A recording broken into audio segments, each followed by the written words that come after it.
வணக்கம் நண்பர்களே.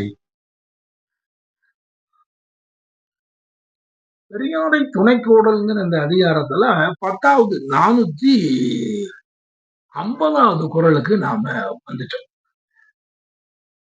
இந்த 450வது குறள்ல வள்ளுவர் என்ன சொல்றாரு? அது பார்ப்போம்.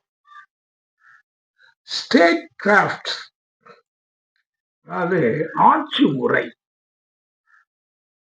இந்த ஆட்சி முறையை பற்றி வள்ளுவர் இதுவரைக்கும் நீங்க பாத்தீங்கன்னா ஆட்சி முறையை பற்றி ஒவ்வொன்றா சொல்லியிருக்கிறார். ஆட்சி முறைகள் திருவள்ளுவர் சொல்றது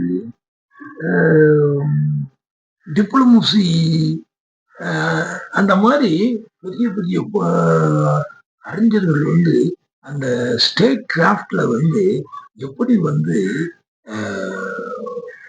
ஒரு ஒரு அரசன் ஆட்சி நடத்த வேண்டும் என்பதை பற்றி எல்லாம் நிறைய பேர் எழுதியிருக்காங்க.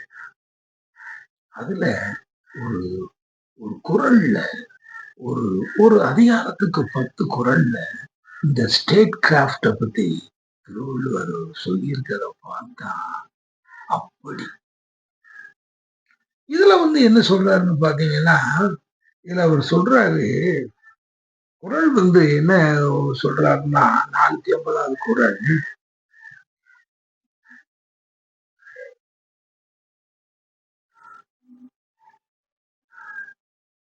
ஒரு அரசாங்கம், ஒரு அரசு, ஒரு நிர்வாகம், ஒரு கட்சி, இப்படி இந்த மாதிரிலாம் இருக்கிற இடத்துல பல்லார் பகை குழலின் பத்தெடுத்த தீமைத்து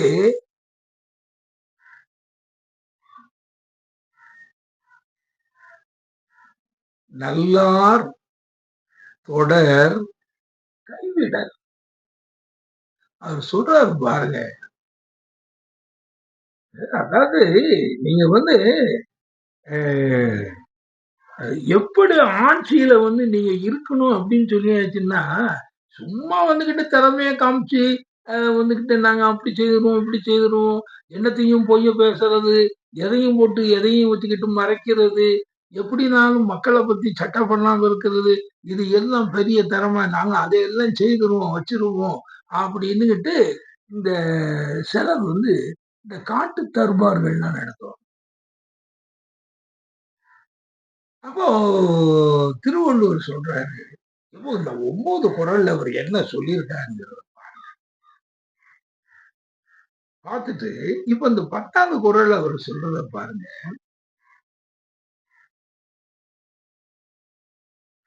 அதுவும் அவர் சொல்லக்கூடிய அந்த முறையை பாருங்க. வல்லார் பகை குழலின் பத்தெடுத்த தீமைத்தே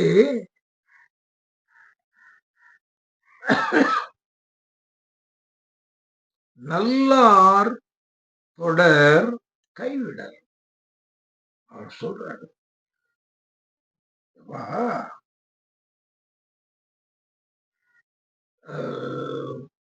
பொதுவாகவே பகைமைகள் ஆட்சிக்கு எதிராக வருது.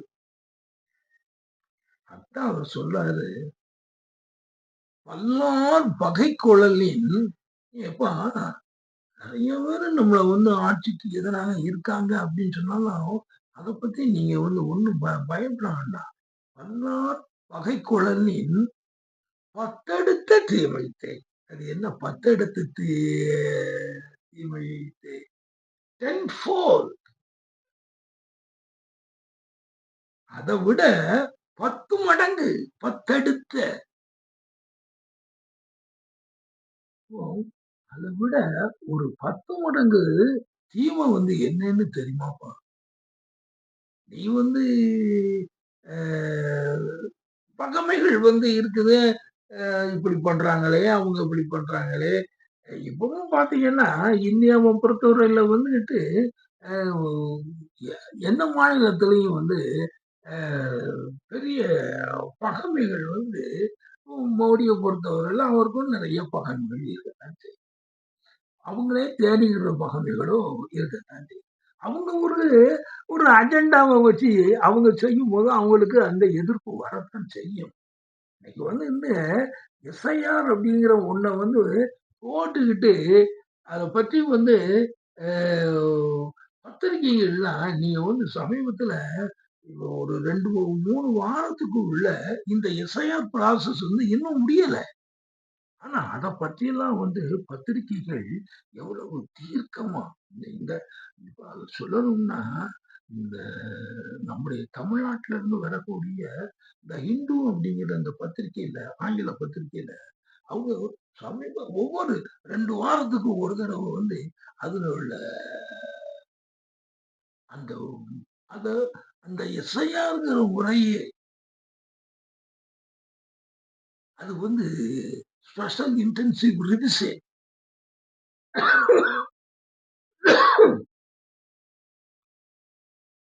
அப்படின்னு நீங்க ஒண்ண போட்டு, நீங்க வந்து எவ்வளவு பெரிய தவறான ஒண்ண செய்றீங்கன்னு சொல்லி, அவங்க எவ்வளவு அருமையா வந்து அத எழுதி காமிச்சாங்க. ஆனா, அ அத பத்தி வந்து மோடி சர்க்கார் கவலைப்பட்ட மாரி தெரியல. வெஸ்ட் பெங்கால்ல இருந்த அந்த அம்மா வந்து எவ்வளவு சொல்றாங்க. இத பத்தி அவங்கலாம் கவலைப்பட்ட மாரி இல்ல. அவங்களுக்கு வந்து இந்த பகைமைகள் எல்லாம் அவங்களுக்கு பெருசா தெரியல. அவங்க வந்து இந்த பகைமைகள் எல்லாத்தையும் வந்துகிட்டு, சும்மா நம்ம விரட்டி அடிச்சிடலாம். இது என்ன இது பெரிய எதிர்ப்பா இது? அப்படிங்கிற மாரி நெனைக்கிறாங்க. ஆனால் அந்த பல்லார் பகை குழலின் பத்தெடுத்த தீமைத்தே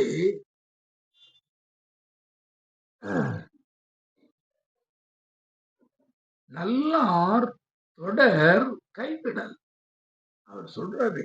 சரி, இத வந்து இந்த மாதிரிலாம் வந்துகிட்டு அ நீங்க வந்து பல்லார் பகை கொள்றீங்க. அப்ப அவரு சொன்னாரு, "எப்பா நீங்க அத செய்யாதீங்க.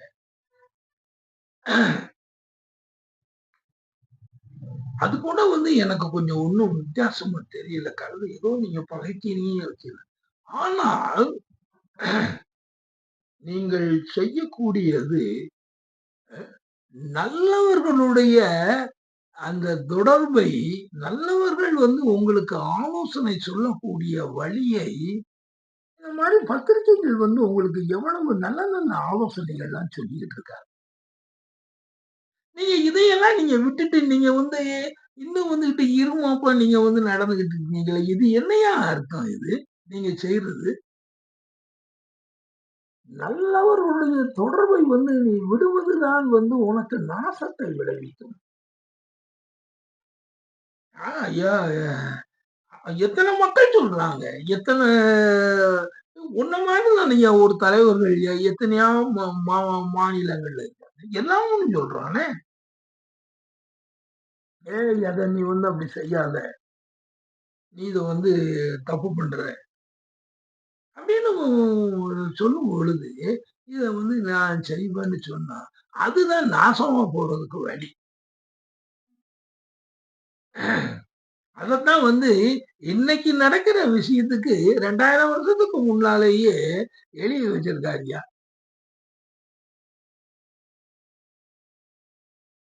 நாஸ்ட்ரோடாம் வந்து என்னமோ உலகத்துல என்னமோ நடக்க போறத பத்திலாம் சொன்னாரு அப்படின்னாங்க.